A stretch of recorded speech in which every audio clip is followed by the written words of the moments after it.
Hello students, welcome to my YouTube channel. आज की date है 3 जून। मेरा नाम है मयूरी भागवानी एंड आज के द हिंदू एनालिसिस में आप सभी का स्वागत है। आज के द हिंदू एनालिसिस को हम शुरू करें उससे पहले मैं आपको बता दूं कि आप मुझसे इन 3 मीडियम्स के थ्रू कनेक्ट कर सकते हो। टेलीग्राम चैनल जिन लोगों ने भी अभी तक ज्वाइन नहीं किया है वो लोग प्लीज़ इसको ज्वाइन कर लो, क्योंकि इसी पे मैं इन लेक्चर्स की पीडीएफ पोस्ट करती हूँ। जो भी अपडेट्स होती है मैं इसी पे पोस्ट करती हूँ। ओके, इसके अलावा मेल आईडी और ट्विटर आईडी के थ्रू भी आप मुझसे कनेक्ट कर सकते हो। जो भी आपकी क्वेरीज हो, फीडबैक देना हो, सब कुछ आप मुझसे इनके थ्रू कनेक्ट कर सकते हो। Okay, today's pinch of positivity. You can't cross the sea merely by standing and staring at the water। और ये कोट जो है ये है रविंद्रनाथ टैगोर जी का। इसको आप ऐसे में भी यूज कर सकते हो, लेकिन यहाँ पे मैंने जो ये कोट रखा है वो इस पर्पज से रखा है कि आप इस कोट को समझो। That you cannot cross the sea merely by standing and staring at the water। आप सिर्फ किसी चीज को देखकर, उसे अप्रेस कर कर या फिर उसके बारे में सोचकर, उसके सपने देखकर या डे ड्रीमिंग कर कर उस चीज को, उस गोल को अचीव नहीं कर सकते। You have to work for that goal. Okay, तो जब तक आप अपने गोल के लिए काम नहीं करोगे तब तक सारी की सारी जो डे ड्रीमिंग है या जो भी सपने आपने देखे हैं वो सब कुछ वेस्ट है। Okay, so you have to work for your goal and you have to reach till your goal by working hard for it। alright, आगे बात करते हैं। आज के टॉपिक्स देख लेते हैं। GS1 में कल्चर में देखेंगे गुरु अर्जुन देव के बारे में। GS2 में इंटरनेशनल रिलेशन में देखेंगे इंडिया इजराइल रिलेशंस के बारे में। फिर इंडो अफगान रिलेशन में क्या डेवलपमेंट हुआ है इसको देखेंगे। इंडो श्रीलंका रिलेशन में क्या डेवलपमेंट हुआ है इसको देखेंगे। पॉलिटी में देखेंगे need of law to compensate. Now ये किस बारे में बात हो रही है, तो आज का एक इंटरव्यू टाइप का एक एडिटोरियल सेशन है, ठीक है, हमारे द हिंदू में। उसमें बताया गया है जैसे आर्यन खान का जो केस हुआ था। ओके, आर्यन खान का जो केस था जिसमें ड्रग्स के मामले में इनको पकड़ा गया था, बाद में इनको क्लीन चिट दे दी गई, ठीक है। तो यहाँ पे इन्होंने जो फिजिकल, जो मेंटल, जो इमोशनल ट्रॉमा सहा, उसके लिए क्या इनके जैसे लोगों को कॉम्पनसेट करना चाहिए, जो लोग अंडर ट्रायल होकर इतने इतने साल जेल में गुजार देते हैं। इन सबको जब बाद में ये पता चलता है कि ये सब इनके ऊपर सारे जो एलिगेशंस थे वो फॉल्स एलिगेशंस थे, तो क्या इनको एक कंपनसेशन मिलना चाहिए, इसके लिए क्या एक लॉ होना चाहिए। ये पूरा आर्टिकल जो है इससे रिलेटेड है। ओके, आगे बात करते हैं गवर्नेंस में rising attacks in India. And GS3 में हम साइंस एंड टेक में देखने वाले हैं लिक्विड मिरर टेलीस्कोप के बारे में। एंड GS4 में we have nothing for today. Alright, आगे बात करते हैं। पहला आर्टिकल हमारा GS1 से है, कल्चर से रिलेटेड आर्टिकल है ये, गुरु अर्जुन देव के बारे में। तो यहाँ पे ये न्यूज में इसीलिए है क्योंकि इनका ही आज शहीदी दिवस मनाया जा रहा है, ठीक है। तो शहीदी दिवस क्या है ये, तो यहाँ पे ये जो सिख गुरु हैं इनका ऐसा माना जाता है कि इसी दिन पे ये मार्टियरडम की तरफ आगे बढ़े थे, ठीक है। तो देखो कुल मिला के सिख गुरु जो हैं, सिखिज्म आपने पढ़ा होगा इसके बारे में। सिखिज्म में कुल मिला के 10 गुरुओं को रिकॉग्नाइज किया गया है, 10 गुरुज को रिकॉग्नाइज किया गया है। इनमें से जो 5th नंबर के गुरु हैं वो हैं गुरु अर्जुन देव। ओके, अब देखो यहाँ पे 10 गुरुओं के बारे में हम थोड़ा बहुत देखेंगे, लेकिन स्पेसिफिकली यहाँ पे हम गुरु अर्जुन देव की बात करने वाले हैं। ओके, तो देखो गुरु अर्जुन देव जो है ये गुरु रहे फ्रॉम 1581 टू 1606, ठीक है। अब देखो इन्होंने ही आदि ग्रंथ को कंपाइल किया था, और ये जो आदि ग्रंथ है ये एक होली स्क्रिप्चर है सिखों के लिए। सिख जो लोग हैं उनके लिए आदि ग्रंथ एक सबसे होली स्क्रिप्चर माना जाता है, ठीक है। इन्होंने श्री दरबार साहिब यानी कि गोल्डन टेम्पल का जो कंस्ट्रक्शन है वो पूरा कराया था।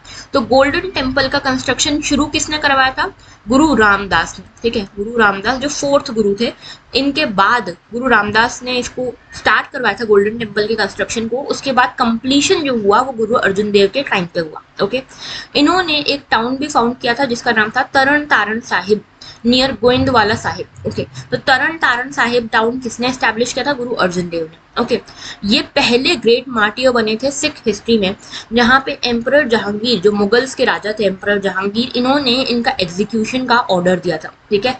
तो यहाँ पे गुरु अर्जुन देव है इनकी डेथ हुई थी by the execution order of Jahangir. Okay, और इसीलिए इनको कहा जाता है शहीदा दा सरताज, यानी कि the crown of martyrs. Alright, तो गुरु अर्जुन देव के बारे में ये कुछ फैक्ट्स हैं, याद होने चाहिए।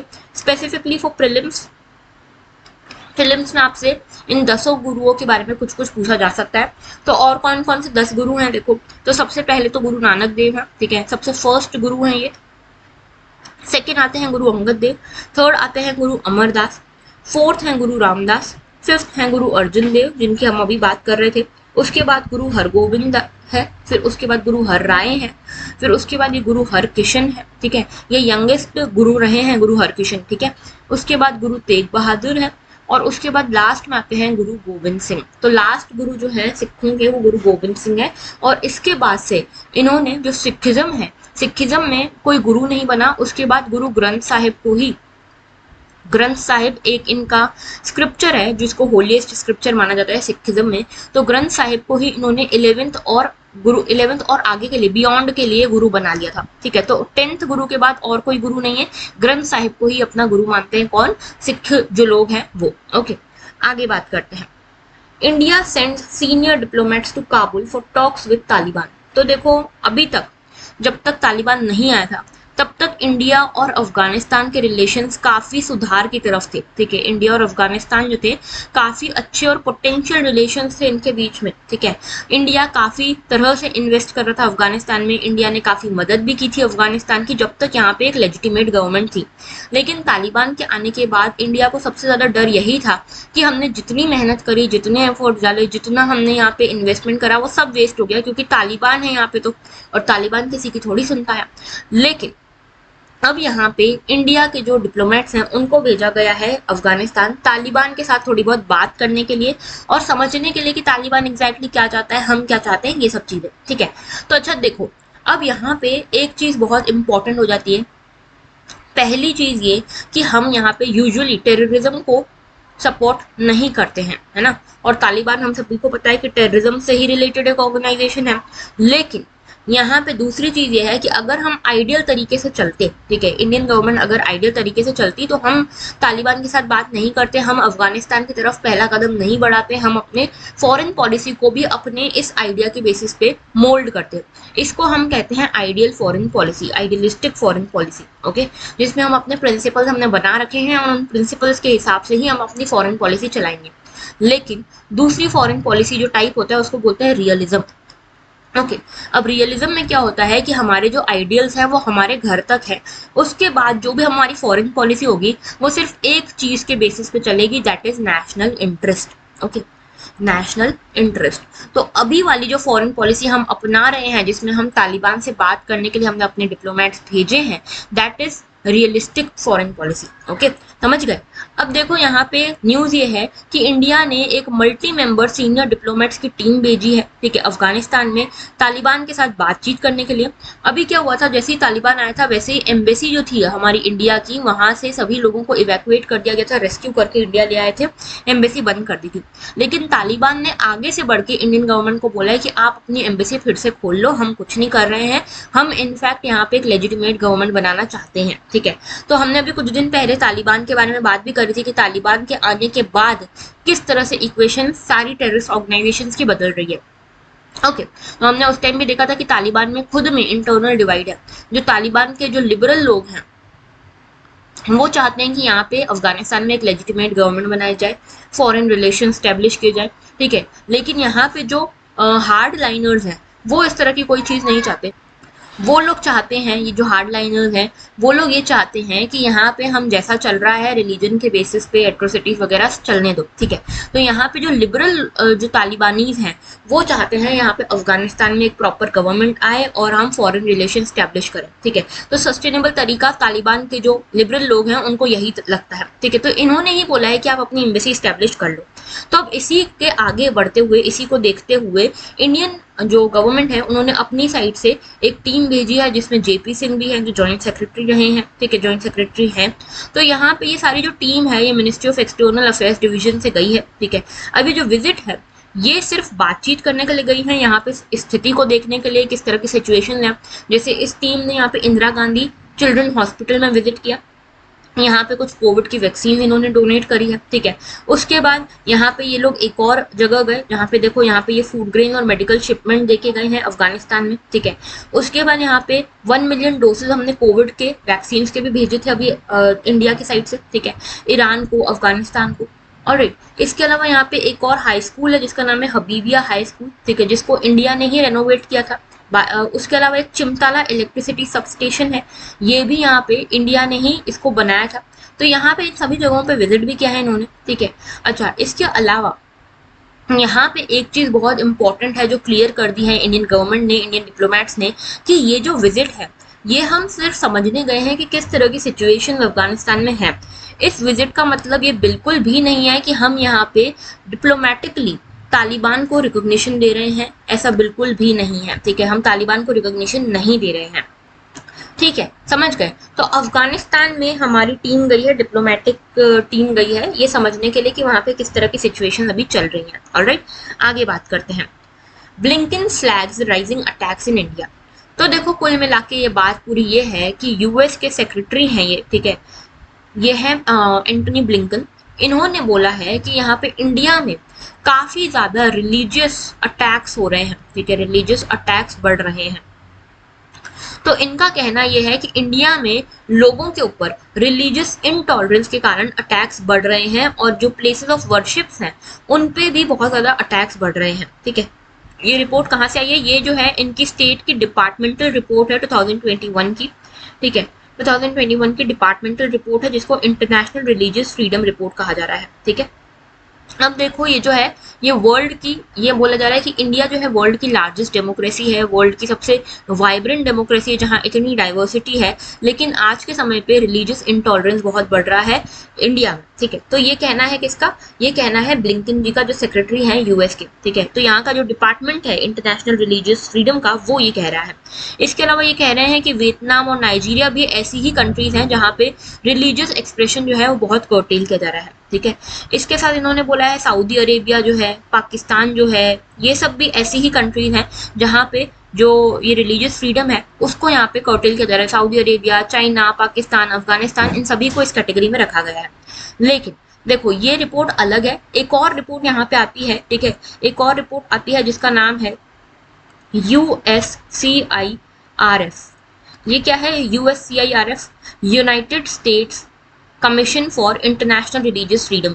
ये जो है ये कमीशन, ये एक अलग रिपोर्ट निकालती है जिसका नाम है इंटरनेशनल रिलीजियस फ्रीडम रिपोर्ट। ये रिपोर्ट सबसे ज्यादा चलती है, ठीक है। और ये जो रिपोर्ट है ना, ये रिकमेंडरी नेचर की रहती है, ठीक है, रिकमेंडरी नेचर की रहती है। और ये जो है ये रिकमेंड करती है जो यूएस की गवर्नमेंट है उसको कि आप कुछ एक्शन लीजिए कुछ स्पेसिफिक कंट्रीज के लिए, जिसको सीपीसी कहा जाता है, यानी कि कंट्रीज ऑफ पर्टिकुलर कंसर्न, ठीक है। तो सीपीसी वाली जो कंट्रीज हैं जिनको ये रिकमेंड करते हैं कि ये कंट्रीज सीपीसी हैं, यानी कि कंट्रीज ऑफ पर्टिकुलर कंसर्न है, उसके अगेंस्ट जो यूएस गवर्नमेंट है उसको कुछ ना कुछ एक्शन लेना चाहिए। लेकिन इनकी जो ये एडवाइस है ये सिर्फ रिकमेंडरी रहती है, नेचर में बाइंडिंग नहीं होती है। अब इंडिया को 3 टाइम्स इन्होंने, जो ये वाली कमीशन है, इसने 3 बार यहाँ पे कॉन्जिक्यूटिवली इंडिया को बोला है कि India is a country of particular concern, क्योंकि इंडिया में इनके हिसाब से रिलीजियस इनटॉलरेंस बहुत बढ़ रहा है, रिलीजियस फ्रीडम नहीं है, जो कि एक फंडामेंटल राइट होना चाहिए, ठीक है। लेकिन अभी तक एक भी बार यहाँ की कांग्रेस ने, यहाँ की गवर्नमेंट ने, यूएस की गवर्नमेंट ने इंडिया के ऊपर कोई भी ऐसा एक्शन नहीं लिया है, ठीक है। तो ये दिखाता है कि यूएस के लिए इंडिया कितना इम्पोर्टेंट एरिया है, रीजन है, कंट्री है, ठीक है।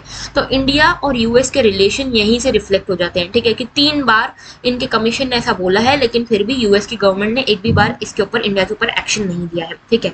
वैसे अगर आप देखोगे तो जो इंडिया है, इंडिया इन तरह की रिपोर्ट्स में नहीं मानता, इंडिया सिर्फ अपनी रिपोर्ट में मानता है, और कोई अगर अच्छी ऑर्गेनाइजेशन हो, इंडिपेंडेंट ऑर्गेनाइजेशन हो, उसकी रिपोर्ट में मानता है, किसी कंट्री की स्पेसिफिक रिपोर्ट में नहीं मानता, क्योंकि देखो हर किसी के वेस्टेड इंटरेस्ट रहते हैं, ठीक है। जैसे अब यूएस की बात करें तो यूएस में खुद क्या रेसिज्म कम है, देखिए अब हमने देखा था कि मास शूटिंग हुई थी, वहां पे मास किलिंग हुई थी। तो वहां पे पहला जो अटैक हुआ था ये मास किलिंग का, लास्ट 15 दिनों में वो पहला अटैक यही था कि यहाँ पे जो वाइट पर्सन था उसने जाके ब्लैक कॉलोनी में, जो ब्लैक लोग रहते थे वहां की कॉलोनी में जाके सीधे मास शूटिंग शुरू कर दी थी। तो देखो, कुल मिलाकर इंडिया का यही मानना है कि जो कंट्रीज खुद इस तरह के चीज़ों में इन्वॉल्व हैं उनको तो कोई हक ही नहीं है कि इंडिया के रिलीजियस फ्रीडम या इनटॉलरेंस के बारे में बात करने का। ओके, तो ये हमने बात करी इसकी। अब देखो थोड़ा सा इसके बारे में देख लो, USCIRF ये क्या है, United states commission for international religious freedom, ठीक है, यही है जो रिलीजियस फ्रीडम रिपोर्ट निकालती है ना, यही है। तो ये देखो एक independent bipartisan US federal government commission है। तो यूएस की फेडरल गवर्नमेंट की एक कमीशन है ये, हालांकि इंडिपेंडेंट है लेकिन गवर्नमेंट के साथ तो जुड़ी हुई है, ठीक है। और ये किसके लिए डेडिकेटेड है, ये डेडिकेटेड है to defend the universal rights of freedom of religion, ठीक है। तो अपने देश में तो करते ही हैं राइट टू फ्रीडम को जो सपोर्ट है, प्रिवेंट है, अब्रॉड में भी इनका ये मानते हैं कि हमारा काम है कि हम रिलीजियस फ्रीडम को प्रिवेंट करें, सपोर्ट करें, ठीक है। ये एक एडवाइजरी बॉडी है, इसके रिकमेंडेशन जो है सिर्फ रिकमेंडेशन रहते, बाइंडिंग नेचर के नहीं है, ठीक है। इसके हेडक्वार्टर वॉशिंगटन डीसी में है। ये 1998 में स्टैब्लिश की गई थी, ठीक है। लेकिन ट्रेडिशनली आप देखोगे तो इंडिया इस तरह की किसी भी व्यू को, इस कमीशन के किसी भी व्यू को रिकॉग्नाइज नहीं करता है, ठीक है, डज नॉट रिकॉग्नाइज। ऑलराइट, तो आगे बात करते हैं हम लिक्विड मिरर टेलीस्कोप इन देवस्थल सीज फर्स्ट लाइट। तो देखो ये लिक्विड मिरर टेलीस्कोप जो है, इंटरनेशनल लिक्विड मिरर टेलीस्कोप है, ये इंडिया का पहला लिक्विड मिरर टेलीस्कोप है और वर्ल्ड में आज के टाइम पे काम करने वाला ओनली लिक्विड मिरर टेलीस्कोप है जो एस्ट्रोनॉमी में काम कर रहा है, यानी कि जो ये सैटेलाइट्स हो गए और ये जो स्काई के अंदर, स्पेस के अंदर जो भी फिनोमेना होते हैं उसको ट्रैक कर रहा है, ठीक है। तो ये 4 मीटर का इंटरनेशनल लिक्विड मिरर टेलीस्कोप है और ये न्यूज में इसीलिए है क्योंकि इसको इंडिया में इंस्टॉल किया गया है। कहाँ पे इंस्टॉल किया गया है, उत्तराखंड के नैनीताल में इंस्टॉल किया गया है, नैनीताल में। और ये कहाँ पे है, नैनीताल पे एक देवस्थल हिल है, ठीक है, देवस्थल हिल है, यहाँ पे इसको इंस्टॉल किया गया है, ठीक है। तो अब देखो उत्तराखंड में ये जो इंस्टॉल किया गया है देवस्थल हिल में, तो देवस्थल हिल की लाइट्स को यहाँ पे इसने रिफ्लेक्ट किया है लिक्विड मिरर टेलीस्कोप ने। तो पहली लाइट जो ये रिफ्लेक्ट हुई है वो यहाँ पे देवस्थल हिल की लाइट रिफ्लेक्ट हुई है, ठीक है। तो देखो ये जो टेलीस्कोप है ये स्काई की तरफ इस तरह से होता है, जैसे देखो ये है, यहाँ पे कुछ नीचे इक्विपमेंट है और ये इस तरह से बना हुआ है, ठीक है। तो ये स्काई की तरफ हेडेड है और स्काई को पूरी तरह से यहाँ पे इसको स्काई को पूरी तरह से ट्रैक करता है, इसका सर्वे करता है। तो जो भी स्काई इसके ओवरहेड है, यानी कि जो भी टेलीस्कोप के जस्ट ऊपर स्काई रहेगा ना, उसमें क्या क्या फिनोमेना हो रहे हैं उसको ट्रैक करता है। तो स्काई सर्वेज वगैरह इसके थ्रू पॉसिबल होंगे, ठीक है। जितने भी ट्रांजिएंट फिनोमेना होते हैं जो कुछ ही सेकंड्स के होते हैं, अगर वो स्काई ओवरहेड स्काई के ऊपर ऐसा होता है कोई ऐसा फिनोमेना, जैसे सुपरनोवा हो गया या फिर स्पेस डेब्रिस दिखता है, कोई मीटियोराइट दिखता है, तो वो तुरंत पता चल जाएगा इस टेलीस्कोप के थ्रू, ठीक है। अच्छा, इसको बनाने वाली 3 कंट्रीज साथ में कोलैबोरेट करा है, एक तो इंडिया है, साथ में कनाडा है और एक बेल्जियम है, ठीक है। इन 3 कंट्रीज ने मिलकर इसको बनाया है। ये जो है देवस्थल ऑब्जर्वेटरी में रखा गया है, कहाँ पे, आर्यभट्ट रिसर्च इंस्टीट्यूट में रखा गया है, जिसको एरीज कहते हैं, नैनीताल में है ये। लगभग 2450 मीटर्स की ऊंचाई पर ये रखा गया है, ठीक है। तो हिमालयाज में इसको लोकेट किया गया है, ओके। अच्छा, इसमें जो है मरकरी का यूज किया गया है, लार्ज पूल ऑफ मरकरी है ये, ओके। और यहाँ पे देखा जा रहा है कि जो मरकरी है इसके कारण यहाँ पे कर्व शेप, ये देखो जो इस तरह का कर्व शेप बन रहा है ना, वो इस मरकरी के कारण ही बन रहा है, ठीक है। तो ये मरकरी कैसी होती है, रिफ्लेक्टिव होती है। तो जो भी लाइट ये देखेगी, जैसे यहाँ पे कोई भी लाइट इसने यहाँ पे देखी तो ये यहाँ पे आके रिफ्लेक्ट होती है, ठीक है। तो इसी के थ्रू यहाँ पे ट्रैकिंग हो पाएगी। पहली इमेज जो इस टेलीस्कोप ने बनाई थी वो थी NGC 4274 गैलेक्सी की, जो स्टार वगैरह थे उनकी इमेज इसने बनाई थी, ठीक है। तो ये जो टेलीस्कोप है इसमें एक प्राइमरी मिरर है जो कि लिक्विड मिरर है, ठीक है। लिक्विड मिरर कैसे, मरकरी का बना हुआ ये मिरर है, ठीक है। मरकरी आप सभी को पता है, मरकरी एक मेटल होता है लेकिन लिक्विड मेटल होता है, ठीक है। तो इसी से बना हुआ ये पूरा मिरर है। और यहाँ पे देखो ये जो मिरर है ना, ये जो टेलीस्कोप है, इसको आप घुमा फिरा नहीं सकते। जैसे नॉर्मली टेलीस्कोप को क्या होता है कि यहाँ पे अगर कोई फिनोमेना हो रहा है तो आपने टेलीस्कोप इस साइड घुमा लिया, यहाँ पे कोई फिनोमेना हो रहा है तो आपने इस साइड घुमा लिया। लेकिन ये जो टेलीस्कोप है ये स्टेशनरी है, यानी कि इसके जस्ट ऊपर जो स्काई है उसमें जो भी फिनोमेना होंगे वो इसी को ट्रैक कर सकता है, ठीक है। तो ये सिर्फ जेनिथ पे जो ओवरहेड स्काई है उसमें जो भी इवेंट्स हो रहे हैं सिर्फ उनको ट्रैक करेगा, ठीक है। और ये प्रॉपर्टी बहुत इंपॉर्टेंट होती है स्काई को पूरी तरह से स्कैन और सर्वे करने के लिए, ठीक है। जो भी ट्रांजिएंट यहाँ पे फिनोमेना होंगे, मूविंग ऑब्जेक्ट्स दिखेंगे, उन सबको ट्रैक करने के लिए, ऑलराइट। अच्छा, अब ये जो है यहाँ पे इसको आर्टिफिशियल इंटेलिजेंस और मशीन लर्निंग टूल्स को साथ अगर कंबाइन कर दिया जाए तो ये और ज्यादा एडवांस हो सकता है, ओके। अब देखो इसके बारे में कुछ और चीजें कि इंडिया का पहला लिक्विड मिरर टेलीस्कोप है ये, ठीक है। 2450 मीटर्स की हाइट पे हिमालयाज में लोकेटेड है, मैं बता चुकी हूँ। ये जो है कमिश्निंग फेज में आ चुका है और इसका जो साइंटिफिक ऑब्जर्वेशन है ये अक्टूबर से स्टार्ट हो जाएगा इंडिया में, ठीक है। ये किसके अंतर्गत बनाया गया है, एरीज के अंतर्गत, आर्यभट्ट रिसर्च इंस्टीट्यूट के अंतर्गत बनाया गया है, ठीक है। और ये जो है आज के टाइम पे ओनली लिक्विड मिरर टेलीस्कोप है जो कहीं पे भी ऑपरेशनल है आज के टाइम पे पूरे वर्ल्ड में, ठीक है। और ये पहला लिक्विड टेलीस्कोप है है जिसको ग्लोबली यूज किया जा रहा है exclusively for the astronomical purposes. ठीक है, ये याद रखना। अभी तक ये जो देवस्थल जो हिल है यहाँ पे, ये वैसे देवस्थल हिल जो है ना, ये एस्ट्रोनॉमिकली काफी इंपॉर्टेंट और काफी स्ट्रेटेजिक लोकेशन है, क्योंकि यहाँ से काफी इजीली जो फिनोमिना है एस्ट्रोनॉमिकल वो दिख जाते हैं। तो यहाँ पे इससे पहले 2 टेलीस्कोप्स रह चुके हैं। एक तो देखो 3.6 मीटर का देवस्थल ऑप्टिकल टेलीस्कोप था, ठीक है, जिसको 2016 में कमीशन किया गया था, और इसके पहले 1.3 मीटर का था देवस्थल फास्ट ऑप्टिकल टेलीस्कोप, जिसको 2010 में इनॉग्रेट किया गया था। ठीक है, तो ये कुछ डाटा है, इसको याद रखना है। आगे बात करते हैं। Modi assures Sri Lanka of immediate fertiliser supply. तो देखो यहाँ पे इंडिया से काफी टाइम से श्रीलंका मदद मांग रहा है। आप सभी को पता है कि श्रीलंका में किस तरह का इकोनॉमिक क्राइसिस चल रहा है। ठीक है, तो श्रीलंका ने काफी मदद मांगी है हमारे कंट्री से। अभी हमारे मोदी जी ने बोला है कि हम यहाँ पे आपकी मदद करेंगे फर्टिलाइजर सप्लाई में। ठीक है, तो हम आपको इमीडिएट तरीके से फर्टिलाइजर्स का सप्लाई करेंगे। तो देखो श्रीलंका में एक जो बड़ा इशू आज के टाइम पे चल रहा है वो है फूड क्राइसिस का। यहाँ पे लोगों के पास खाने को नहीं है। ठीक है, अब इसके पीछे कई सारे कारण है। एक तो यहाँ पे जो इन्फ्लेशन आया हुआ है, जो करेंसी इधर की क्रंच हो गई है पूरी तरह से, एक तो ये कारण है। ठीक है, दूसरा जो इम्पोर्ट्स नहीं हो पा रहे, जो फूड इम्पोर्ट हुआ करता था वो इम्पोर्ट नहीं हो पा रहा क्योंकि इनके पास फॉरेन रिजर्व नहीं बचा है। ठीक है, तीसरा यहाँ पे क्या होता था, पहले जो खेती होती थी उसमें भी काफी अच्छा फूड सिक्योरिटी इंश्योर हो जाती थी, लेकिन यहाँ पे क्योंकि फर्टिलाइजर्स लगते थे इस खेती में और फर्टिलाइजर्स इंपोर्ट किए जाते थे, तो इसके कारण क्या हो रहा था, फॉरेन रिजर्व जो था, फॉरेस्ट रिजर्व जो था वो खत्म हो रहा था। ठीक है, तो यहाँ की जो गवर्नमेंट थी उन्होंने रातों रात ये घोषणा कर दी कि फर्टिलाइजर्स आज के बाद हमारी कंट्री में यूज ही नहीं होंगे। ठीक है, यूज नहीं होंगे। अगर पूरी खेती को ऑर्गेनिक आप बनाने की घोषणा कर दोगे तो फर्टिलाइजर्स की जरूरत ही नहीं है, और फर्टिलाइजर्स की जरूरत नहीं है तो फर्टिलाइजर्स यूज नहीं होंगे मतलब इंपोर्ट नहीं करना पड़ेंगे मतलब फॉरेन रिजर्व बचा रहेगा। तो सिर्फ फॉरेन रिजर्व को बचाने के लिए फर्टिलाइजर्स के ऊपर बैन लगा दिया गया और कह दिया गया कि अब हम हमारी कंट्री को पूरी तरह से ऑर्गेनिक बनाएंगे। ठीक है, इस चक्कर में क्या हुआ कि जो भी यील्ड थी, जो यूजुअली जो फार्म्स की यील्ड हुआ करती थी वो बहुत अच्छी हुआ करती थी, ये एकदम अब्रप्टली गिरने लग गई। इसके कारण फार्मिंग जो था वो एक बहुत ही लॉस मेकिंग बिजनेस हो गया, और जो फार्मर्स थे उन्होंने चीजें बोना ही बंद कर दिया, कल्टीवेशन ही बंद कर दिया, क्योंकि उनको इतना नुकसान हो रहा था। ठीक है, और ऐसे टाइम पे जहाँ इकोनॉमिक क्रंच आया हुआ है पूरी कंट्री में। ओके, तो इसके कारण अब जो फूड सिक्योरिटी थी वो भी खतरे में आ गई, है ना। अब इसीलिए यहाँ पे मोदी जी ने हमारे इंडिया की गवर्नमेंट की साइड से ये वादा किया है कि श्रीलंका को हम यहाँ पे फूड क्राइसिस से निकालने के लिए इमीडिएट बेसिस पे फर्टिलाइजर्स का सप्लाई देंगे, जो नाइट्रोजन फर्टिलाइजर्स है वो सब यहाँ पे हम प्रोवाइड करेंगे। ठीक है, लेकिन ये किया जाएगा under Indian loan facility. Indian loan facility के अंतर्गत इसको डिसेमिनेट किया जाएगा, और इसमें क्या है कि जैसे ही ये इनको मिलेगा ना श्रीलंकन गवर्नमेंट को फर्टिलाइजर, 20 दिनों के अंदर अंदर इनको सभी को डिस्ट्रीब्यूट करना रहेगा ये जो फर्टिलाइजर इनको दिए जाएंगे। ठीक है, तो ये था पूरा न्यूज। ठीक है, अब यहाँ पे बेसिकली यही बोला गया है कि यहाँ पे देखना ये होगा कि इस फर्टिलाइजर्स मिलने के बाद क्या फार्मिंग यहाँ पे ढंग से काम कर पाती, क्योंकि काफी ज्यादा पीछे चले गए हैं श्रीलंका के जो लोग हैं। ओके, अब इसका यहाँ पे मैप जरा सा देख लो। यहाँ पे देखो ये है हमारा इंडिया, यहाँ पे तमिलनाडु आता है। ठीक है, तमिलनाडु और श्रीलंका के बीच में आती है एक स्टेट जिसका नाम है पाक स्टेट। ठीक है, बहुत इंपॉर्टेंट है, याद रखना। इसके बीच में एक ब्रिज आता है जिसको एडम्स ब्रिज कहा जाता है, और यहाँ पे इस साइड पे आता है गल्फ ऑफ मन्नार। तो ऊपर है पाक स्टेट, नीचे है गल्फ ऑफ मन्नार। ठीक है, यहाँ पे ये जो लोकेशन दिख रही है इसको मन्नार कहा जाता है। ऊपर ये जो आपको पेनिनसुला दिख रहा है इसको जाफना पेनिनसुला कहा जाता है। ठीक है, इसमें इंपॉर्टेंट लोकेशन एक त्रिणकोमली देखना, त्रिणकोमली वेरी इंपॉर्टेंट लोकेशन है। उसके अलावा हम्बनटोटा सबसे इंपॉर्टेंट लोकेशन है।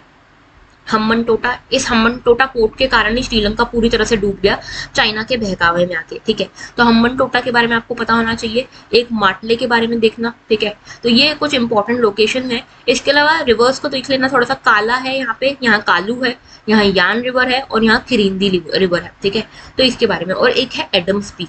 ठीक है, तो ये इंपॉर्टेंट लोकेशन है, इनको आपको भूलना नहीं है। और एक कोलंबो तो बिल्कुल ही इंपॉर्टेंट है। ठीक है, तो ये इंपॉर्टेंट लोकेशन है। ओके, आगे बात करते हैं। India Israel to enhance defence ties.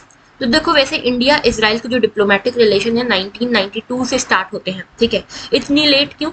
India Israel तो काफी टाइम से है, इंडिया ने इजराइल के साथ क्यों स्टार्ट नहीं करे जो डिप्लोमेटिक रिलेशन थे इतने टाइम तक? तो उसके पीछे यही कारण है जिसकी हमने शुरुआत में बात करी थी। जो रियलिस्टिक फॉरेन पॉलिसी है वो हमारी 1992 से ही शुरू हुई थी। इसके पहले हम काफी आइडियलिस्टिक फॉरेन पॉलिसी पे चल रहे थे। अब ऐसा क्यों कर रहे थे हम? क्योंकि देखो हमारे जो आइडियल हैं वो क्या है कि हम यहाँ पे किसी की टेरिटरी को अक्वायर ना करें और ये सब चीजें। अब इजराइल आप सभी को पता है कैसे बना है, इसराइल कैसे बना है? पहले क्या हुआ करता था, अरब जो कंट्रीज हैं, अरब कंट्रीज के पास में एक कंट्री हुआ करती थी पलेस्टाइन नाम की। इस पलेस्टाइन नाम की जो कंट्री थी, इसमें मेजरली मुस्लिम लोग रहा करते थे, अरब लोग रहा करते थे, ठीक है। अब यहाँ पे क्या हुआ कि जब वर्ल्ड वॉर 2 खत्म हुई, ठीक है, उसके बाद समझ आया कि ज्यूज जो है उनको समझ आया कि हमारा तो कोई नेशन ही नहीं है। तो ज्यूज ने, ये जो ज़ोरास्ट्रियन लोग थे, उन्होंने डिसाइड किया कि हम अपना एक देश बनाएंगे, और सबने डिसाइड किया कि चलो हम एक जगह पे इकट्ठा होना शुरू करते हैं। तो जेरूसलम जो है, जेरूसलम पलेस्टाइन में आया करता था उस समय पे, तो जेरूसलम जो है वो इनकी होली साइट हुआ करती थी। यहाँ पे ये सब इकट्ठा हुए, ज्यूज जो है सारे इकट्ठा हुए, और इन्होंने बोला कि हम इसी को नेशन बनाएंगे अपना। तो इन्होंने कॉल दिया जेरूसलम से सभी ज्यूज को कि आप सभी लोग यहाँ आइए, हम इसको अपना नेशन बनाएंगे। तो पलेस्टाइन में धीरे धीरे इन्होंने अपनी टेरिटरी बसाना शुरू करी, और आज का सिनेरियो ये है कि अब पलेस्टाइन लड़ रहा है अपनी टेरिटरी के लिए, और यहाँ पे जो जेरूसलम है यानी कि जो इसराइल है, इसराइल को वर्ल्ड का रिकॉग्निशन मिला हुआ है, और पलेस्टाइन जो है अब वो लड़ रहा है अपनी टेरिटरी के लिए, ठीक है। तो यहाँ पे इसराइल जो है अब उसने पूरा एक्वायर कर लिया। तो इसी के अगेंस्ट था पहले जो इंडिया था कि ये तो गलत हुआ है पलेस्टाइन के साथ, अरब जो लोग हैं यहाँ पे रहने वाले मुस्लिम हैं उनके साथ बहुत गलत हुआ है, इसीलिए हम इसराइल के साथ कोई रिलेशंस नहीं रखेंगे। ये हो रहा था 1992 तक। लेकिन धीरे धीरे ये समझ में आया कि नहीं, इसराइल ही हमारी मदद करेगा आगे जाके, इसराइल ही। और इसराइल ने भी काफी कोशिश करी इंडिया की मदद करने की, इसराइल ने भी कोशिश करी इंडिया का रिकॉग्निशन पाने की। क्यों? इसराइल के लिए क्यों इंपॉर्टेंट था इंडिया? तो देखो इसीलिए इंपॉर्टेंट था क्योंकि इंडिया को माना जाता है वर्ल्ड की लार्जेस्ट और वर्ल्ड की वाइब्रेंट, जो सबसे वाइब्रेंट डेमोक्रेसी है वो, ठीक है। अब जो वर्ल्ड की लार्जेस्ट डेमोक्रेसी है, अगर वही आपको रिकॉग्निशन दे देती है, इसराइल को अगर वही रिकॉग्निशन दे देती इस तरह की कोई कंट्री, तो इसराइल को और किसी की जरूरत थोड़ी है। इसराइल को तो वर्ल्ड का रिकॉग्निशन मिल गया क्योंकि सबसे बड़ी डेमोक्रेसी ने तो इनको रिकॉग्निशन दे दिया है। तो ऐसे में इसराइल को भी जरूरत थी इंडिया की। तो यहाँ पे इसराइल ने थोड़ी मदद करी, इंडिया ने थोड़ा समझा चीजों को, फॉरेन पॉलिसी अपनी बदली, रियलिस्टिक फॉरेन पॉलिसी की तरफ बढ़े, और अल्टीमेटली 1992 में डिप्लोमेटिक रिलेशन स्टैब्लिश हुए। इंडिया को भी इस बात का हमेशा ये खेद रहता है, हमेशा थोड़ा सा अनफॉर्चुनेट रहता है इंडिया इस बारे में कि हमने इतनी देरी से क्यों ये डिप्लोमेटिक रिलेशन शुरू करे, हमको काफी पहले कर देने से, ठीक है।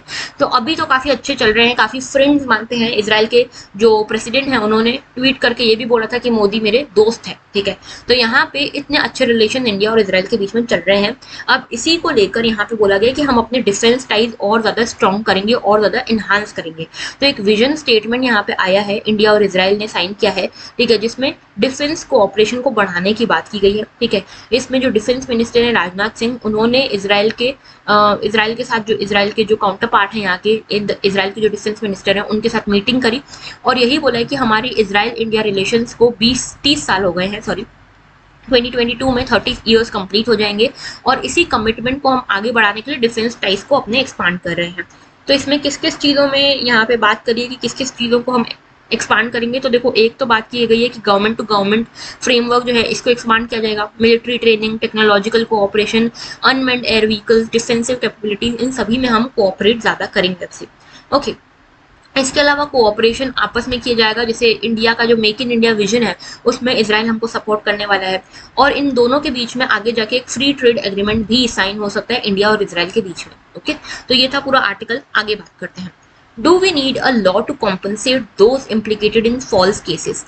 तो देखो ये जो पूरा आर्टिकल है, ये आर्यन खान का जो केस हुआ था एनसीबी का, नेशनल जो क्राइम ब्यूरो है, जो नारकोटिक कंट्रोल ब्यूरो है, उसका जो केस हुआ था, जब ये पाया गया था कि एक क्रूज शिप पे थे ये, ठीक है, आर्यन खान अपने दोस्तों के साथ, और वहां पे ड्रग्स पाए गए थे। आर्यन खान के पास ड्रग्स नहीं मिले थे, उस क्रूज पे ड्रग्स मिले थे, ठीक है। तो आर्यन खान को इसमें काफी ज्यादा खींचा गया था, मीडिया ने भी बहुत ट्रायल्स करे अपनी तरफ से, ठीक है। तो यहाँ पे ये कहा जा रहा है कि क्या इनको कुछ कॉम्पनसेशन मिलना चाहिए, क्योंकि अब तो इनको क्लीन चिट मिल गई है। तो इन्होंने कितना फाइनेंशियल, कितना इमोशनल, कितना फिजिकल ट्रॉमा सहा, सिर्फ इन्होंने नहीं, इनकी फैमिली ने भी। तो क्या इनको एक कॉम्पनसेशन मिलना चाहिए या नहीं मिलना चाहिए, इस बारे में पूरा इंटरव्यू है, ठीक है। तो यहाँ पे देखो पहली चीज तो ये बोली गई है कि आज के टाइम पे देखा जा रहा है कि कई सारे इनोसेंट लोगों को यहाँ पे बुक कर दिया जा रहा है, अंडर ट्रायल बना दिया जा रहा है, और लंबे लंबे समय तक उनके ऊपर ट्रायल्स चलते हैं, और उसके बाद जब वो क्लीन चिट होकर निकलते हैं उनके पास कुछ नहीं बचता, ठीक है। तो ये चीज पूछी गई, तो यहाँ पे बोला गया कि सही बात है, ठीक है, लेकिन यहाँ पे दो डिस्टिंक्शन है। एक तो ये कि किसी को फॉल्सली यहाँ पे फॉल्सली इम्प्लीकेट किया गया है, ठीक है, जानबूझ के पता था कि यहाँ पे कुछ काम नहीं है, यहाँ पे इस पर्सन का कोई दोष नहीं है, फिर भी उसको फॉल्सली इम्प्लीकेट किया गया। एक केस तो ये होता है। कहीं कहीं पे जेन्युइन मिस्टेक्स भी होती हैं, ठीक है, कहीं कहीं पे क्या होता है कि शक तो सभी पे जाता है, तो शक जाने के बाद फिर जेन्युइनली हर तरह से इन्वेस्टिगेट करने के लिए यहाँ पे काम किया जाता है। अब बाद में वो एक्विट हो जाए वो अलग बात है, ठीक है, तो दोनों केसेस हो सकते हैं। लेकिन यहाँ पे जैसे आर्यन खान का केस है, आर्यन खान के केस में स्टार्टिंग से कोई प्रूफ मिला नहीं था, लेकिन जो इन्वेस्टिगेटिंग एजेंसी थी, एनफोर्समेंट एजेंसी थी, वो चाहती थी कि हम प्रॉपर्ली इन्वेस्टिगेट करें, लेकिन इन्वेस्टिगेट करने के लिए आपके पास कोई बेस तो होना चाहिए। इस केस में तो आपके पास बेस ही नहीं था, फिर आपने कैसे इतने दिनों तक अरेस्ट करके रखा। दूसरा एक केस ये भी है कि एक तो देखो इनकी गलती है, जो इन्वेस्टिगेटिंग एजेंसी है उनकी गलती है, दूसरी गलती पुलिस की है कि पुलिस को यहाँ पे समझना चाहिए था, तीसरी गलती जुडिशरी की भी है, क्योंकि अगर किसी को भी अरेस्ट किया जाता है तो 24 आवर्स के अंदर उसको आपको पेश करना होता है, ठीक है, 24 आवर्स के अंदर आपको उसको जुडिशियल मजिस्ट्रेट के सामने पेश करना होता है। अब जुडिशियल मजिस्ट्रेट को अगर दिख रहा है कि इन्वेस्टिगेशन के लिए कोई बेस ही नहीं है, तो उनको तो रिहा कर देना चाहिए, बेल दे देनी चाहिए। यहाँ पे इस केस में वो भी नहीं हुआ, तो ये भी गलती है, ठीक है। इसके बाद देखो यहाँ पे रॉन्गफुल प्रोसिक्यूशन अगर होता है तो यहाँ पे क्या बायस और प्रीजुडाइज उसके पीछे हो सकता है। तो देखो यहाँ पे एक चीज तो यही बोली गई कि देखो कई बार क्या होता है जेन्युइन मिस्टेक हो जाती है, लेकिन जहाँ पे मेलिशियस और डेलिब्रेट एक्ट के कारण ऐसा हो रहा है तो वहाँ पे इन्वेस्टिगेटिंग ऑफिसर को यहाँ पे चार्ज किया जाना चाहिए, कुछ ना कुछ पनिशमेंट देनी चाहिए। दूसरी चीज ये भी बोली गई है कि इस केस में क्या हो रहा था ना, इस केस में Aryan Khan was a influential person, क्योंकि ये शाहरुख खान जो सुपरस्टार हैं उनके बेटे थे। तो अगर यहाँ पे जो एनफोर्सिंग एजेंसी है, इन्वेस्टिगेटिंग एजेंसी है, वो कुछ नहीं करती, इनको ऐसे ही छोड़ देती, तो उनके ऊपर मीडिया का और पब्लिक का भी बहुत प्रेशर हो जाता कि अच्छा ये तो इतने रिसोर्सफुल आदमी के बेटे, इतने इन्फ्लुएंशियल आदमी के बेटे हैं, इसलिए आपने उनको ऐसे ही छोड़ दिया। तो ये भी एक कारण है, ठीक है, तो ये एक इंपॉर्टेंट चीज है। अब ऐसी चीज बहुत बार देखी जाती है, जैसे सेडिशन का केस होता है, आजकल सेडिशन का केस हर किसी के ऊपर लग जाता है, ठीक है, वो जरा सा कोई पर्सन ट्वीट करता है उसके ऊपर सेडिशन का केस लग जाता है, ठीक है। वैसे यहाँ पे एक आईटी एक्ट के अंतर्गत सेक्शन 66A हुआ करता था, इसको हालांकि सुप्रीम कोर्ट ने अब अनकॉन्स्टिट्यूशनल बोल दिया है, लेकिन जब ये हुआ करता था तब इसके बहुत ज्यादा मिसयूज हुआ करता था। तो ये चीज बहुत ज्यादा जो है काफी प्रेवलेंट है, वाइडली प्रेवलेंट है। लॉ कमीशन जो है इन्होंने एक रिपोर्ट लेके आई 277 नंबर की, जिसमें बोला गया रॉन्गफुल प्रोसिक्यूशन जो होता है उसके लिए लीगल रेमेडीज क्या क्या है, ठीक है। तो यहाँ पे इसकी बात की गई। अब देखो यहाँ पे बोला गया कि पहली बात तो अगर रॉन्गफुल कन्विक्शन, रॉन्गफुल प्रोसिक्यूशन हुआ है तो पहली चीज तो ये कि आपको ये एक्सेप्ट करना चाहिए कि अब सामने वाले को कुछ ना कुछ कॉम्पनसेशन मिलना चाहिए। जैसे एक यहाँ पे आपको पता होगा नंबी नाम्बियार का केस, ठीक है, जो नंबी नारायण केस था, नंबी नारायणन केस, नंबी नारायणन केस जो था, ये जो थे ये इसरो के बहुत बड़े साइंटिस्ट थे, ठीक है। इनके ऊपर फॉल्स एलिगेशन लगे कि ये जो है ये मुखबरी का काम कर रहे हैं, ये हमारे यहाँ की जो इम्पोर्टेंट इन्फॉर्मेशन है उसको लीक कर रहे हैं पाकिस्तान के साथ, ऑफिशियल्स के साथ। तो इनके ऊपर इस तरह के चार्जेस लगे, ठीक है। बाद में काफी लंबे समय के बाद 24 ईयर्स तक इनके ऊपर ये प्रोसीडिंग्स चली, उसके बाद पता चला कि नहीं ऐसा कुछ भी नहीं था, इनको फंसाया जा रहा था।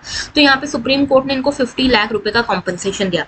इसके ऊपर इस पूरे जो इंसिडेंट है ना, इसके ऊपर बहुत जल्दी मूवी भी आ रही है आर माधवन की, आप लोग जरूर देखना उसको। तो यहाँ पे देखो इनको 50 लाख का कंपनसेशन दिया गया, तो इनको तो कंपनसेशन मिला, वैसे ही हर किसी को कंपनसेशन मिलना चाहिए। अब देखो ये वाला आर्यन खान का केस जो है वो इतना हाई प्रोफाइल केस है, तो इसलिए न्यूज में है भी। बहुत सारे लोग होते हैं जो अंडर ट्रायल बन के रह जाते हैं 20 साल तक, 30 साल तक, उनके ऊपर जजमेंट ही नहीं आता, तो उनका क्या, ठीक है। और दूसरी बात कंपनसेशन की जब हम बात करते हैं तो कंपनसेशन कैसे दिया जाए। अगर कोई डिस्ट्रिक्ट कोर्ट है वो तो 5 लाख का कंपनसेशन बोल देगी, सुप्रीम कोर्ट बोलेगी ये 5 लाख क्या होते हैं आज के समय पे, इतने लंबे अंडर ट्रायल आपने रखा, 5 लाख क्या होते हैं आज के टाइम पे, क्या मायने रखते हैं। सुप्रीम कोर्ट बोलेगी नहीं 50 लाख का कंपनसेशन दो। तो यहाँ पे कोई स्टैंडर्ड होना चाहिए ना, कोई पर्टिकुलर स्टैंडर्ड होना चाहिए कि इसके बेसिस पे कॉम्पनसेशन मिलेगा। ऐसे थोड़े कि कोई छोटी कोर्ट है तो कम कॉम्पनसेशन दे रही है, बड़ी कोर्ट है तो ज्यादा कॉम्पनसेशन दे रही है। तो ये भी एक चीज है। दूसरी चीज ये कि देखो यहाँ पे जो कॉन्स्टिट्यूशनल कोर्ट्स हैं वो भी अपनी पावर्स को क्या यूज कर सकती हैं कॉम्पनसेशन के बारे में बोलने के लिए, कॉम्पनसेशन को यहाँ पे अलाउ करने के लिए। तो देखो यहाँ पे यही बोला गया है कि एक तो पहले हमको एक लेजिस्लेशन की जरूरत है। वैसे तो देखो जो सुप्रीम कोर्ट है या ये सब जो कोर्ट्स हैं ये बोल सकती हैं कॉम्पनसेशन के लिए, लेकिन अगर एक लेजिस्लेशन हो जाएगा, स्टैंडर्ड लेजिस्लेशन, तो हम प्रॉपरली कॉम्पनसेशन डिसाइड कर पाएंगे कि कितना कॉम्पनसेशन किसको मिलना चाहिए। ओके, उसके बाद given the fundamental right of a person implicated in a false case are infringed and violated do you think that the state should have some legal or statutory responsibility? तो अगर इस case में किसी person के ऊपर falsely implicate किया गया है उस पर्सन को, और किसी पर्सन के ऊपर गलत तरीके से आरोप लगाए गए हैं, उसका कोई लेना देना नहीं है, तो क्या आपको लगता है कि यहाँ पे राइट टू फ्रीडम उसका वायलेट हो रहा है? और अगर राइट टू फ्रीडम वायलेट हो रहा है तो स्टेट की कुछ रिस्पॉन्सिबिलिटी बनती है उसकी तरफ, है ना? तो यहाँ पे इनका कहना है कि हाँ, इनकी रिस्पॉन्सिबिलिटी बनती है। ऐसे में जो भी इन्वेस्टिगेटिंग ऑफिसर जो ओवर एक्साइटेड होकर काम कर रहे थे, उनको किसी ना किसी फॉर्म में पनिशमेंट मिलनी चाहिए। या तो उनके ऊपर डिपार्टमेंटल इंक्वायरी बैठनी चाहिए, या तो उनको यहाँ पे डिसमिस किया जाना चाहिए अपनी नौकरी से। इस तरह से कुछ काम होना चाहिए, ठीक है। तो यहाँ पे कुल मिला के ये बोला गया कि पर इसके ऊपर यहाँ पे डिस्टिंग्विशन भी मिलना होना चाहिए। इसको डिस्टिंग्विश करना बहुत जरूरी है कि जिसको डेलिबरेटली किसी को फंसाया जा रहा है, एक तो ये केस हो सकता है, या फिर दूसरा ये केस हो सकता है कि नहीं, डेलिबरेटली किसी को फंसाया नहीं गया, जेन्युइनली वो शक के दायरे में था, हाँ, उसके ऊपर उसके अगेंस्ट कोई प्रॉपर एविडेंसेस नहीं मिले, इसलिए वो यहाँ पे एक्विट हो गया। तो इनके बीच में डिस्टिंग्विशन करना बहुत जरूरी है, तभी हमारा जो प्रॉपर इन्वेस्टिगेशन सिस्टम है ना वो चल पाएगा। तो ये पूरा इंटरव्यू था हमारे जो सुप्रीम कोर्ट के जज हैं लोकुर जी, ठीक है, जस्टिस लोकुर, और यहाँ पे एक हमारी आईपीएस ऑफिसर हैं मीरन चड्ढा जी, ठीक है। इनका दोनों का ये इंटरव्यू था। आई होप आपको इसमें से कुछ पॉइंट्स मिले होंगे। So that was all. कल एक डाउट आया था मेरे पास। ये डाउट था जो देव हैं यहाँ पे, देव क्रिएशन, उन्होंने मुझे यूट्यूब पे एक डाउट मुझे मिला, उसके बारे में मैं बता देती हूँ। तो देखो यहाँ पे इन्होंने मुझसे पूछा था कि 4 तरह की बॉडीज के बारे में पूछा था।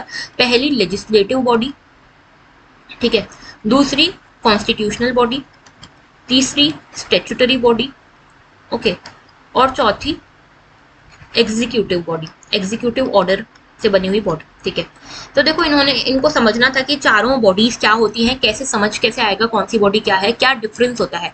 तो देखो सबसे पहले लेजिस्लेटिव बॉडी तो वो होती है जो कोई लॉ बना सके, ठीक है, जो कोई लॉ बना सके, जैसे कि हमारा पार्लियामेंट है, ठीक है, पार्लियामेंट का लोकसभा, राज्यसभा, ये सब क्या है, ये लेजिस्लेचर है, हमारे लेजिस्लेटिव बॉडीज है। तो ये पार्लियामेंट ही अपने आप में लेजिस्लेटिव बॉडी होती है, ठीक है। जो छोटी छोटी बॉडीज होती है उनको लेजिस्लेटिव बॉडी नहीं कहा जाता। अब वो जो बॉडीज होती है ना जो बाद में बनती है, उनको कॉन्स्टिट्यूशनल बॉडी कहा जाता है, कॉन्स्टिट्यूशनल या non constitutional depending upon their origin. तो देखो एक तो लेजिस्लेटिव बॉडी आपको क्लियर हो गया कि जो लॉ बना सके, ठीक है, लॉज बनाने वाली बॉडी को लेजिस्लेटिव बॉडी कहते हैं, जैसे कि पार्लियामेंट, ओके। अब कॉन्स्टिट्यूशनल बॉडीज क्या होती है, जैसे देखो election commission of India, UPSC, ये सब क्या है, ये कॉन्स्टिट्यूशनल बॉडीज है। क्यों? क्योंकि इनके बारे में अलग से कॉन्स्टिट्यूशन में मेंशन्ड है, कोई पर्टिकुलर आर्टिकल के अंतर्गत इनके बारे में मेंशन्ड है, ठीक है। जैसे सुप्रीम कोर्ट हो गया, ये भी एक कॉन्स्टिट्यूशनल बॉडी है, ठीक है, हालांकि जुडिशियल बॉडी है लेकिन कॉन्स्टिट्यूशनल बॉडी भी है। कॉन्स्टिट्यूशनल बॉडी हर वो बॉडी जिसके बारे में कॉन्स्टिट्यूशन में एक्सप्लिसिटली मेंशन्ड है, जैसे इलेक्शन कमीशन ऑफ इंडिया के बारे में मेंशन्ड है, यूपीएससी के बारे में है, जो कंट्रोलर एंड ऑडिटर जनरल हैं उनके बारे में मेंशन है। तो ये सब क्या है, कॉन्स्टिट्यूशनल बॉडी है। अब वो बॉडीज जो कॉन्स्टिट्यूशन में मेंशन नहीं है उनको नॉन कॉन्स्टिट्यूशनल या एक्स्ट्रा कॉन्स्टिट्यूशनल बॉडी बोलते हैं, ठीक है, नॉन भी नहीं, एक्स्ट्रा कॉन्स्टिट्यूशनल बॉडी बोलते हैं, ठीक है। तो ये एक्स्ट्रा कॉन्स्टिट्यूशनल बॉडीज में 2 तरह की आती हैं, एक होती है स्टैट्यूटरी बॉडी और एक होती है नॉन स्टैट्यूटरी बॉडी, ठीक है। अब स्टैट्यूटरी बॉडी क्या होती है, देखो जो कॉन्स्टिट्यूशन के थ्रू नहीं बनी है, कॉन्स्टिट्यूशन में इसका कहीं मेंशन नहीं है, लेकिन इसको पार्लियामेंट ने अपने किसी एक्ट के थ्रू बनाया है, पार्लियामेंट ने अपने किसी एक्ट के थ्रू बनाया है, ठीक है। जैसे कि एनजीटी, नेशनल ग्रीन ट्रिब्यूनल, ये एनजीटी एक्ट 2010 के थ्रू बनी है, ठीक है। कल ही हमने एक बॉडी देखी थी, national commission for women. National commission for women जो है 1990 का एक एक्ट है, national commission for women act, उसके थ्रू बनी है। नेशनल कमीशन जो नेशनल ह्यूमन राइट कमीशन है, ठीक है, ये भी है नेशनल ह्यूमन राइट कमीशन, ये भी एक्ट के थ्रू बना है। तो ये सब क्या है, स्टैट्यूटरी बॉडीज है, ठीक है, क्योंकि ये पार्लियामेंट के किसी एक्ट के थ्रू बनी है। अब एग्जीक्यूटिव ऑर्डर वाली बॉडीज की बात करें तो देखो वो बॉडीज जो किसी एग्जीक्यूटिव ऑर्डर के थ्रू बनी, यानी कि उसको बनाने के लिए कोई प्रॉपरली एक एक्ट पास नहीं किया गया है, सिर्फ यहाँ पे एग्जीक्यूटिव यानी कि गवर्नमेंट ने, यहाँ पे याद रखना लोकसभा या राज्यसभा नहीं, गवर्नमेंट ने, काउंसिल ऑफ मिनिस्टर्स जो गवर्नमेंट बनाते हैं, गवर्नमेंट ने यहाँ पे कोई एग्जीक्यूटिव ऑर्डर पास किया और उसके थ्रू ये बॉडी बनी है। फॉर एग्जाम्पल यहाँ पे सबसे बड़ा एग्जाम्पल है नीति आयोग। नीति आयोग जो है एग्जीक्यूटिव ऑर्डर से बनी हुई है, ठीक है, यहाँ पे एग्जीक्यूटिव ऑर्डर आया और उसके बाद ये नीति आयोग बना, कोई इसके पीछे कोई एक्ट नहीं है, ना ही इसका मेंशन कहीं कॉन्स्टिट्यूशन में आता है, ठीक है। तो ये चारों बॉडीज के बीच में आई होप आपको डिफरेंस अब क्लियर है। अभी भी डाउट हो तो कमेंट सेक्शन में कमेंट कर सकते हो, okay. So that was all for today, thank you for watching. अगर लेक्चर अच्छा लगा हो तो लाइक जरूर करना, कमेंट जरूर करना और शेयर अपने दोस्तों के साथ करना, सब्सक्राइब नहीं किया हो तो कर लेना। So that was all, thank you for watching and have a very good day.